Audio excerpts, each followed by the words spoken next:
অসম্ভব সুন্দর এই পৃথিবীতে ভুলে যাওয়া একটি দ্বীপ। তথ্য প্রযুক্তির এই যুগেও বিচ্ছিন্ন এই দ্বীপ ও তার রহস্য এখনও অজানা।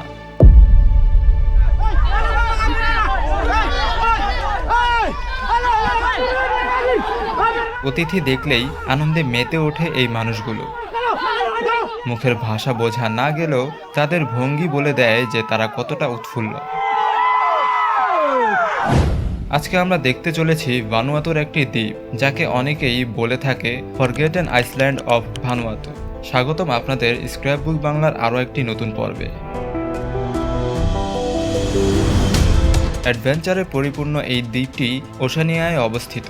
৮৩টি দ্বীপ নিয়ে গঠিত এই স্বাধীন দেশ, যার সরকারি নাম রিপাবলিক অফ ভানুয়াতু, এবং এই দ্বীপটি তারই একটা অংশ। তো চলুন যাত্রা শুরু করি ব্রোডি অ্যান্ড ব্রেটের সাথে। তাদেরকে একটু পরিচয় করিয়ে দিই। ব্রোডি হচ্ছেন একজন অ্যাডভেঞ্চার প্রেমী মানুষ। সে এখানে ঘুরতে এসেছেন ব্রেটের আমন্ত্রণে। আর ব্রেট হচ্ছেন এখানকারই বাসিন্দা, মানে ভানুয়াতুর বাসিন্দা। তার গ্র্যান্ডফাদার একটা সময় ভানুয়াতুতে আসেন এবং তারা এখানকারই বাসিন্দা হয়ে যান। চারদিকে নীল সমুদ্রে ঘেরা এই দ্বীপ কতই না সুন্দর। এমন পানি দেখলে যে কেউই এখানে ঝাঁপিয়ে পড়বে। ব্রেট একটি স্পিড বোর্ডের ব্যবস্থা করেন ফরগেটেন আইল্যান্ডে যাওয়ার জন্য। অ্যাডভেঞ্চারে ঘেরা এই দ্বীপে যে কোনো কিছু হয়ে যেতে পারে তাদের সাথে। ফরগেটেন আইল্যান্ডে পৌঁছানো মাত্রই একজন ব্যক্তিকে দেখা গেল, যিনি মূলত ব্রডি অ্যান্ড ব্রেটকে স্বাগতম জানাতে এসেছে। তারা দুজন এখনও জানে না তাদের সাথে কি হতে যাচ্ছে। এই দ্বীপের বাসিন্দাদের উৎফুল্লতা দেখে প্রথমে ব্রডি ভয় পেয়ে যায়। পরক্ষণেই সে বুঝতে পারে এটা তাদের অতিথি বরণেরই একটা অংশ।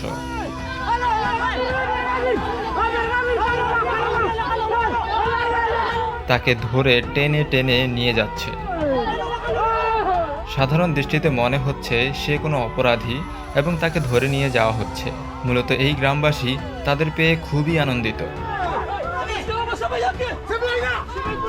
গ্রামবাসীদের ভাষা বোঝা যাচ্ছে না, তবে এটা বোঝা যাচ্ছে যে তারা মজার ছলে ব্রডিকে বলছে, এটা দিয়া গুতা দিমু, দিলাম বাড়ি দিলাম। তারা তীর দিয়েও ভয় দেখাচ্ছিল।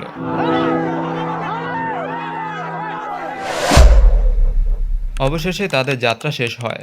ব্রডি এর গায়ে কালো রং মেখে দিয়েছে।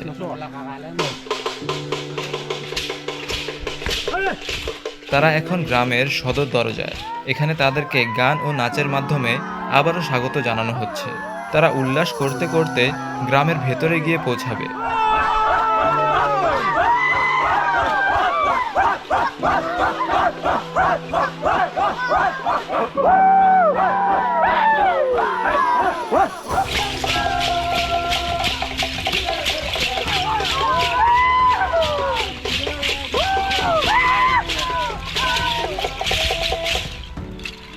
গ্রামের প্রধান তার পরিচয় দিচ্ছেন এবং ব্রোডি অ্যান্ড ব্রেটকে স্বাগতম জানাবেন।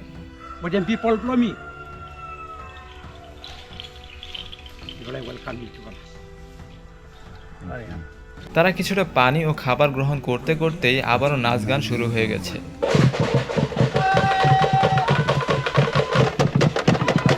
গ্রামবাসীরা সকলেই তাদের ঐতিহ্যবাহী পোশাক পরিধান করেছে।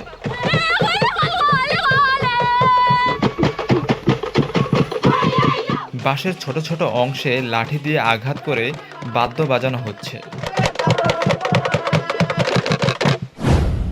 অনুষ্ঠান শেষ করেই দ্বীপের বাচ্চাদের নিয়ে সমুদ্রে ঝাঁপিয়ে পড়েন ব্রেট।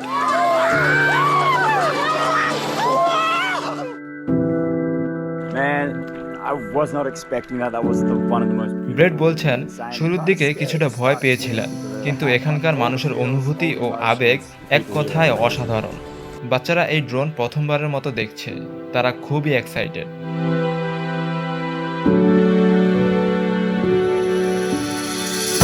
আজকের ভিডিওটি ভালো লাগলে ভিডিওটিতে একটি লাইক এবং চ্যানেলটি সাবস্ক্রাইব করে পাশে থাকা বেল আইকনটি বাজিয়ে দিবেন। দেখা হবে পরবর্তী কোনো দুর্দান্ত ভিডিওতে।